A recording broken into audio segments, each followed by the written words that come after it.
প্রধানমন্ত্রীর নির্দেশ অনুযায়ী অসুস্থ রেলকে সুস্থ করতে কাজ করা হচ্ছে বলে জানিয়েছেন রেলমন্ত্রী জিল্লুল হাকিম। দুপুরে রাজশাহী বিভাগীয় কমিশনার কার্যালয়ে আম পরিবহন বিষয়ক সেমিনারে প্রধান অতিথির বক্তব্যে তিনি এসব কথা বলেন।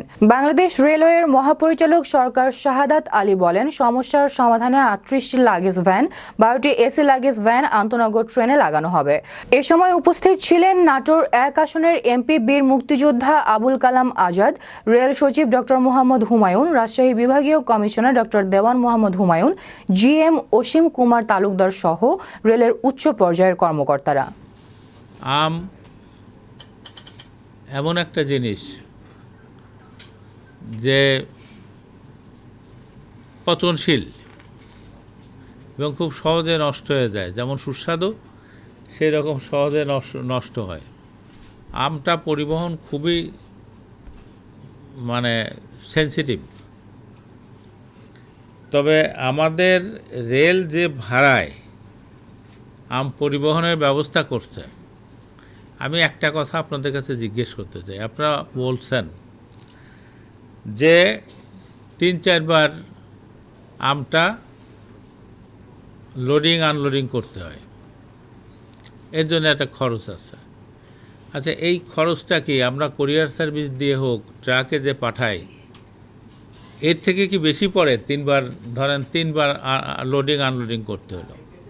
আপনারা সবচেয়ে সেফ হলো রেল লাইনে, রেলপথে আম পরিবহনের ব্যবস্থা করা, এবং আমাদের মাননীয় প্রধানমন্ত্রী এটা ব্যবস্থা করছেন আপনাদের সুবিধার জন্য, যাতে সবচেয়ে কম খরচে আপনাদের আমটা পৌঁছানো যায়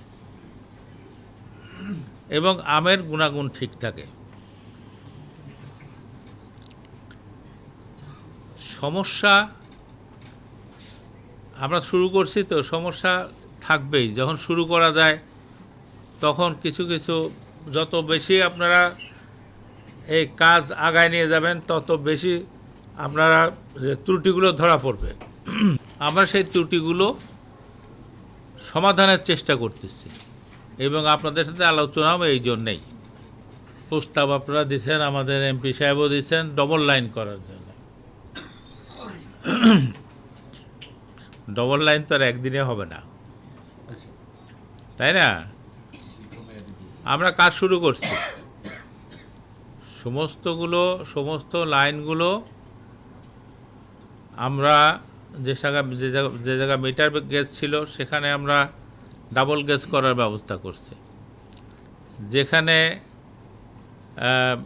সিঙ্গেল লাইন ছিল সেখানে আমরা ডবল লাইন করার চেষ্টা করতেছি এবং কাজ শুরু হয়েছে। অনেকগুলো জায়গায় আমরা প্রকল্প প্রণয়ন করছি, কাজ আরও শুরু হবে।